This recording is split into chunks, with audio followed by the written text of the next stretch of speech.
Hi, my name's Jenny Cecil. I've been a financial counsellor since 2002 and at the moment I work in the Fremantle area.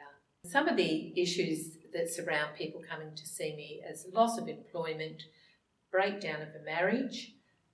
Often a family might have an extra child or have children. So there's lots of situations that happen in day-to-day living that require the services of a financial counsellor when it surrounds their financial issues. So if I was advocating for a client for a mortgage, we would look at whether it would be a short-term or medium-term moratorium that they require.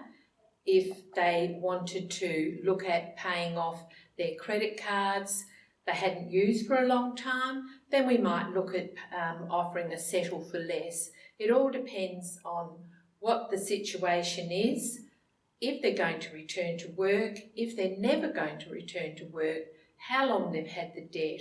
All those questions have to be answered before we can provide an option. So I had a client that came in to see me recently. Sharon was her name, and her partner had passed away, and he was the primary carer of all their finances. So through that situation when the partner died, she didn't understand of what she was going to do with her finances. She'd received a default notice from the bank and she thought that she was going to lose her home. That was it. The default notice meant that she was going to lose her home. For the interim, we decided let's get a moratorium so that we can just have a breather for her to look at whether she needed to sell the property or keep it.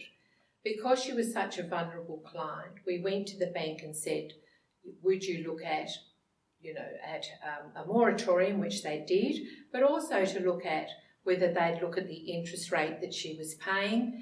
She'd been paying interest only for a while, and when it went to principal and interest, that caused her some grief.